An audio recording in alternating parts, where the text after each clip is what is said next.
Piggie League Season 2. It's going to be cast by myself, Shellsman, and we have BoarControl here. Hello. Hey guys.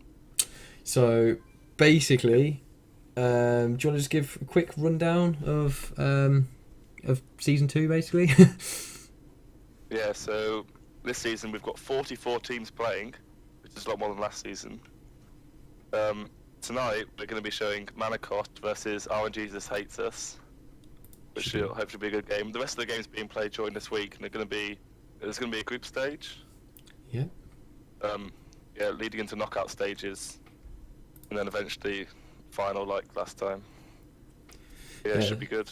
I'm really looking forward to these games. I mean, I think even straight off the bat, Manicost and RNGesus Hates Us. I mean, I love that name for a start, but I think it should be pretty interesting, especially with a team that's based around RNG. So I reckon there'll be some pretty interesting games. I'm hoping to see some unique and different decks as well, but we'll just have to see what happens tonight. We do have all the players and everything here with their information of which classes are going to be playing, so we'll reveal those shortly to you. But first of all, we're just going to see when these guys will be getting. They should be starting soon. I'm just going to let them know to obviously start now, because then we can get the show on the road. There is, of course, a 10-minute delay as well, guys. So any questions you ask in the chat, if we do respond, there will be a 10-minute delay, so just bear with us. So if, say, we're too loud or whatever, we'll sort that. But, okay. Right. Yeah, and the format is the same as the Archon Team League. So there's 3 players on each team. Each player will be using 2 decks, and once they've won with a deck, then that deck will be out in like Conquest format, and then it requires the whole team to win with all their decks for the team to progress. So it's a best of 11 format. That's it, exactly. Yeah, I mean, it's I really like this whole idea of team kind of tournaments as well. I mean, what's your opinion on it? Do you prefer like watching team tournaments over single ones, or are you not really too fussed? BoarControl. I like the interesting formats which require lots of decks to be played. If anyone watched prelims, there was an awful lot of Paladin and Druid over and over again. Same in the single class tournament by G2, but this tournament is like a bit different in the sense that we see classes like sometimes like Hunter, which were barely represented at all at prelims, and it would be nice to see how people use these lesser played decks. No, I completely agree. I mean, it does add a lot of variety, because you do have to take into consideration that certain classes will almost certainly be picked. I mean, you've got, like we said before, your druids. I mean, you can't expect not to see a druid in this kind of format, right? I mean, of course, it is hard to play around certain classes. I mean, if you know you're going to be playing against a druid, you can perhaps take into consideration something like a lower feb. Lower feb obviously extremely strong to stop that combo. So there are certain tech cards that you can imagine to see, such as Harrison Jones. Is there any certain tech cards that you think are key? I mean, are you a big fan of Harrison Jones, for example, or? Harrison Jones it's only seems to have good effect versus Warrior, because against Paladin it's more down to board, and destroying a light just from the muster about doesn't really affect that much. But the most fun tech card is Sacrificial Pact. If we see any of these around for the Warlock Mirror, that'll be lots of fun. Destroying Lord Jaraxxus has to be one of the best feelings in the game. Yeah, I mean, that's pretty brutal, isn't it? Especially when originally, until people really clocked on to that whole Sacrificial Pact to the face, it was never really picked, was it? Because, of course, it was one of those. It was never really that strong, because you weren't always guaranteed to go against a Warlock. However, now people know that certain decks like Handlock, for example, have become a lot stronger as time's gone on, and it's still stood the test of time along up there with Druid and Paladin kind of generic classes. Decks. It's just one of those tech choices that can be pretty interesting. It really can win you games. According to this, guys, just a quick update. It does seem like game. Are they actually are they joining up now? Are they? Yeah. Okay. Yeah. Doctor versus. Yep, they are actually. Yep. So let's just get queuing up here. So.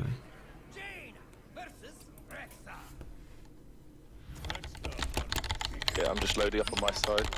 Yeah, I think I've just realised. I think Doctor. That's probably why I didn't notice it. Has turned off his spectate at the moment, but that's fine. We'll get this sorted in a moment. Just to let you know, guys. So we have Tex-Max on a. Tex-Max as a mage here, and by the looks of it, this is a freeze mage, I'd imagine. Would you say? Yep, definitely. Yeah, I know Yeah, we've all got. Doctor specs up.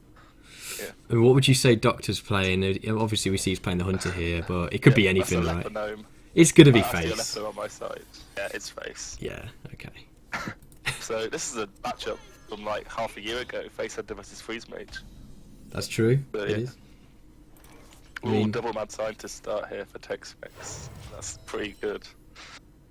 Yeah, that's extremely strong. That's definitely the kind of thing you want to be seeing this early on. I mean, the loot hoarder as well is not terrible to be refreshing the cards in your hand. Yeah. I mean, of course, I imagine these the mad scientist. Sorry, go on, son. You're gonna say. And these mad scientists, they're like 2 mana 2/2s restore 8 health to your hero. It's like against Face Hunter, that's just ridiculous. Yeah, Yeah.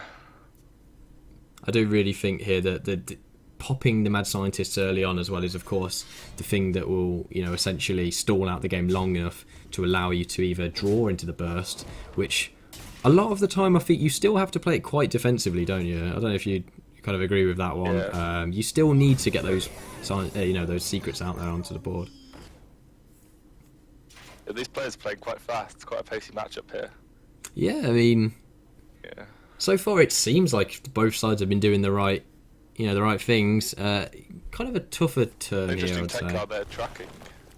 Yeah. Tracking's interesting. I haven't seen this card in a while. Ooh, Hunter's Mark as well. Looks like he's checking to try and beat some of these. Maybe Druid with the Hunter's Mark? I mean, I mean, Hunter's Mark is not a terrible addition. I mean, especially when you've got your Arcane Golem. I mean, it's a 3 mana 4 damage charge, essentially like a Huffer, really. But of course, you do give them the Mana Crystal. But then you could argue with your Owls and with your Hunter's Mark, you wouldn't be too bothered about them putting out high health taunts here. Now, do you like this pass here without actually attacking with the Loot Hoarder? Is that something you would do, or would you have? Yeah, I think you want to play around Team Trap especially, because you really want your Loot Hoarder to draw cards. Yeah. If it's explosive, you're just taking needless damage, I guess. And you want these minions to trade with his minions. Okay, no, I Instead of completely having to use understand the that. frost removal. It makes, yeah. That's true. Also, you're giving charges on the bow as well, which is just like 3/3 damage. That is true. I mean, it Yeah. is one of those where you can tell from certain lines of play what your opponent has as well if you're passing, and of course it does make this a lot more awkward now for the Hunter because if he wants to keep that Arcane Golem alive, he's gonna have to make some interesting decisions here because at the end of the day, you can easily trade in a Loot Hoarder here, which I imagine is going to be the play here. Yep. Yeah, I'd imagine that's the case as well. So you could Acolyte ping your own Ack here. I think that's a good play as well. Yeah, you're just looking to draw into the barrier. Eventually, Alex Strassi, he's got the burn in hand to kill if he gets the Alex. Second ice block's also pretty useful. But how can the Hunter set up here? So let's see. So he's got the Arcane Golem. That gives him 3 spare mana. Unleash the Hounds. Would you? I think this is probably the best Unleash the Hounds you're going to get, though, right? Because if you think about it, against a freeze mage. Yeah, like I honestly. Oh, okay. Interestingly, he's using the Owl here. He's deciding that card draw is more important than potential Doomsayer. But seeing as you won't have board, the Doomsayer is less relevant in this matchup than it is in. Oh, and some there's other the matchups like Paladin. Archmage. That is extremely strong. Did we just see the Archmage get slammed here? Now, I actually think that is a very good question. I think it is risky. I'm kind of glad he didn't for now. I don't think he's. Yeah, he's just seen an Owl. Yeah, so he's going for Doomsayer. So he's seen the Owl for the silence, but that Hunter's Mark, for example, he does have a Hunter's Mark, and this is a really tough one. I mean, on the one hand, what do you think about? Have you checked the secret, by the way, for the Hunter actually having misdirection? Oh, yeah, misdirection. Yeah. Pretty interesting tech there. Yeah, I didn't want to say like kind of when we were going over it, but I was really like I'm actually a big fan of misdirection. The nice thing about having misdirection up is if this Hunter loses and they know he has misdirection, it's going to mind game them for every other time. Do I attack face? What if it's misdirection? I hit my own face, sort of thing. Yeah, there's a lot of potential with misdirection. I mean, of course, when it targets the hero. You know, he attacked another random character instead of the hero. So a lot of the time, you don't want to hit anything else when you're going for face. You know, even if it's not even your own minions. I'm a big fan of misdirection. Interestingly, using the Arcane Golem here, he doesn't really care about the freeze mage's mana. It does set up a potential Alex Charzer here, but I think he's going, if you have Alex, I lose anyway, so he's with the Arcane Golem play. But this, of course, does now definitely set up for an extremely nice Archmage Frostbolt. Yeah, this almost looks like it's going to be game. I mean, is there really anything that he can do? I think he's going to hope that he attacks face with the Archmage and kills himself. Like, from Doctor's perspective. Oh, wow. Yeah, I did not see that. That is not a bad plan. So, interestingly, he might set Tex-Mex to 5 here. And then he could... Oh my god. And then the misdirection could potentially kill Tex-Mex. This would be amazing if it happens. This would be amazing. Is this going to happen? But, look, there's no reason for Tex-Mex to attack, though. Because the double fireball sets up lethal for next turn. And he's got the Frostbolt as well. He's got the Frostbolt Ice Lance here. Yeah, he's got the Frostbolt to stop the weapon from attacking. He doesn't need to attack, so I don't think he will. Yeah, I don't think he's going he to. Does. No, so he doesn't. Okay, that's very... Yeah, that's smart. I mean... I suppose you could argue if it was a bear trap or anything, you'd still be fine to attack as well. The only trap that would kill him here would have been that the misdirection. That's the only secret that would have killed him here. But I wouldn't play around that. Would you play around that? Well, you could argue that maybe he should attack to get information about the hunter's trap. But, yeah. Yeah. That is true. But that would end badly. Well, that was damn. Freeze mage take that convincingly. That double mad scientist start is just almost impossible to beat. Yeah, I mean, would you say it's? I mean, it's not normally favoured at all, is it, for the freeze mage? Or would you agree, or would you? Or is it? Do you think it's starting to shift values, now? Yeah. I think that it's slightly favoured for the freeze mage because of the ability to just the hunter can run out of steam and you can Alex Charge yourself, get the lots of heal with healbot, double ice barrier. That's a lot of healing there. 24 healing potentially. Yeah. It's sometimes hard for the hunter to get through everything, and with the freeze effects to the face, the weapons are often nullified. So it's quite tight. So we'll be heading into the second game. Yeah, so we'll be heading to the second game soon. But that was still a really good game. I'm really already we can see the misdirection. Obviously shaking things up a bit. You don't always see that secret, but I'm actually a big fan of it. So I was happy to see that. Of course, they don't know about that. These next they couple might of games, see it from the stream in 10 minutes. So. They may well see it in 10 minutes, but for the time being, it's definitely one to take into consideration. It could affect things in future in case they may even forget as well. But of course, that will be 1-0 to Iron Jesus Hates Us against Manikos there. So really well played by both players. So that we won't be seeing Mage again. Yeah, that's it. Yeah, so we won't be seeing that anymore. So that will be the mage gone from Tex-Mex because that was his class there. Just a quick rundown actually while we're waiting for the girls to go. If you just want to keep an eye on them for me, if you don't mind. So basically, what's actually happening then? So we've got for Manacost, Team Manacost. We've got Privet. I hope I'm pronouncing these guys' names correctly. Who's playing Paladin and Mage? You've got Juristis, who's playing Warlock and Druid. You've got Doctor, who's playing Rogue and Hunter. And then for Iron Jesus Hates Us, we have Chris the Pro, who's playing Hunter and Priest.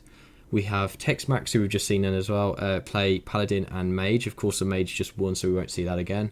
And then we have Psychon, who's playing Warlock and Druid. And that's all the players that will be playing tonight, guys, on this stream anyway. Of course, there will be, as BoarControl, of course, mentioned earlier, there will be 44 teams that will be playing throughout 3 weeks of group play, so there'll be plenty of games going on, but we'll be streaming on Mondays, won't we? So every